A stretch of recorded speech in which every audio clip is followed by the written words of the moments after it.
loves! Happy Easter, happy Baisakhi, and happy birthday to my dad. Welcome back to another video. First, I want to say how glad I am to see how many of us are using the lockdown plan to get our homes in order. In the planner, we have a full section on decluttering virtual spaces. So I have put this in at this point because after doing so much of physical cleaning, there comes a time when you get a little lethargic. But to avoid losing your productivity, you can clean your virtual spaces just by sitting on your chair. So today I'm going to share with you my own process of cleaning up and organizing my desktop. So let's do this together. The first thing I'm going to do is to clear my inbox. To do this efficiently, I suggest sorting by sender. This will help you see all the mails from each sender, and that will help you in deciding whether you need all, none, or some. Usually, the last one or two will suffice because the chain of mails will be included. Now, I'm ashamed to admit that I have a lot of unread mails which accumulated during my eye surgeries. But today, I'm rectifying that. I'm going to look through all my mails and sort them all out. I will flag those that I need to respond to and take action on, but I will do that separately, not right now. So you can organize this in any way you want as long as it makes sense to you.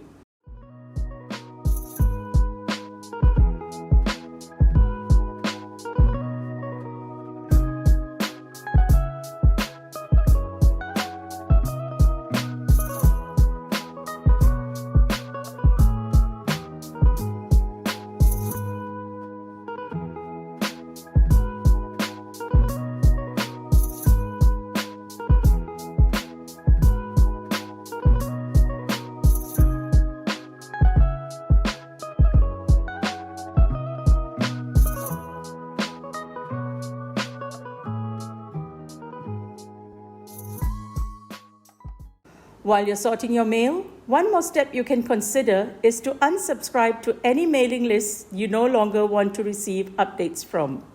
You might have subscribed to something that is no longer relevant to your current lifestyle.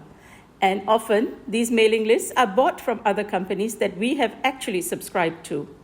Let me just say that you can always subscribe again if you ever want to, so you don't have to think too deeply about unsubscribing. Now with that done, let's now move to another folder which gets cluttered, the downloads. This is one folder where there are often a huge amount of documents in an incorrigible pile. All irrelevant documents should be put in the bin. If something is important or needed, then it needs to be filed in the correct folder. Similarly with notes, documents, and photos. Discard doubles and multiples. Another suggestion is to move documents and photos that you're not using, but still want to keep into an external storage. I personally use an external hard disk to back up my video clips, while I use Dropbox to keep photos and sample designs so I can access them from any device no matter where I am. And that brings me to the next step, which is putting documents into proper folders. My rule for all storage, be it your physical or virtual space, is to be instinctive. Create folders and subfolders so everything is organized. Do not go so deep as that you only have one document per folder. Be frugal in creating folders, but generous in creating subfolders, as it should work like a pyramid or a hierarchy, as you can call it. Keep your system simple. Another tip here is to ensure that you name your documents as soon as you create them, because there is nothing less efficient than having untitled documents or documents saved as documents. You should also consider consolidating similar documents, such as school notes or recipes, into a note-taking or journaling app. I have a whole lot of recipes scattered in different devices and formats. My daughter got me a trial version of the Mac Gourmet app by Marina's Software.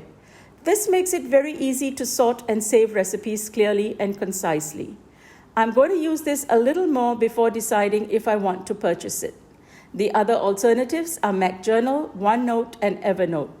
If you have any experience with these apps, do let me know in the comments below, as I really do want to sort my recipes into one place. I will truly appreciate your input. Now, once you have done all that cleaning, you can defragment your windows or clean my Mac. Each OS has a different version of Clean My Mac, so you will need to download it accordingly. Lima.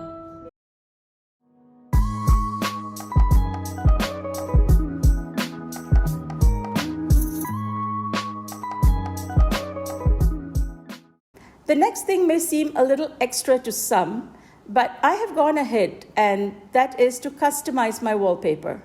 My sons remember me creating this for them when they were somewhere in year 7 or 8. Having a customized wallpaper is probably one of the most efficient ways to save and retrieve documents. It saves energy and time and definitely saves a lot of frustration having everything you need neatly organized on your desktop. I'm going to set my new wallpaper, so let's take a look. I am just so happy with this. It's so me, and I owe a huge thanks to my daughter who helped me achieve exactly what I wanted. I work on a few different things almost all the time, so creating a wallpaper with those folders on my desktop makes it very easy. Now move folders with active documents to the desktop for easy access. Once you are done, you can just as easily put them back into other folders. For me, my active folders are my blog articles, videos that I'm currently editing, or scripts and descriptions I'm working on. I also have a section for my planner, so I can access it easily even if I've not printed the pages out. You can create copies or aliases for the desktop, but I want to go another step further and to customize my icons. I recently watched a video on Alejandra.tv, and she inspired me to make my own unique icons.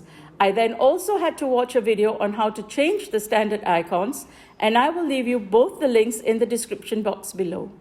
Now, this is what my wallpaper looks like now. I also have a section for any devices I plug in, such as my hard disk or my phone. I also like something that suits the aesthetic of my surroundings. For me, my current theme is marble, and I have accents of pink and gold, and therefore I have gone ahead and created a wallpaper that will create the harmony.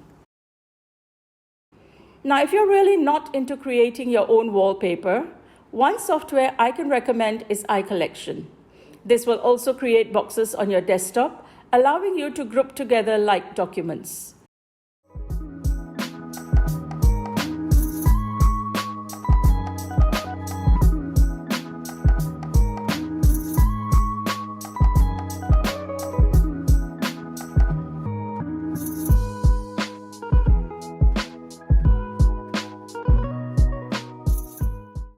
Don't forget to set your computer to run all updates, especially the OS, to complete the process of cleaning. Now, I hope these ideas and tips will help you get your virtual space organized. By the way, the next time you see my office, it's going to be in a completely different part of our home. I'm moving it closer to my dad's bedroom so I can be around him. Now, it's a tough time for all of us, as you know, especially for Dad, so we're all being strong for him and for each other. Well, my loves, this is what I have to share with you for today. I do hope you'll give this video a thumbs up so I know you enjoyed this content.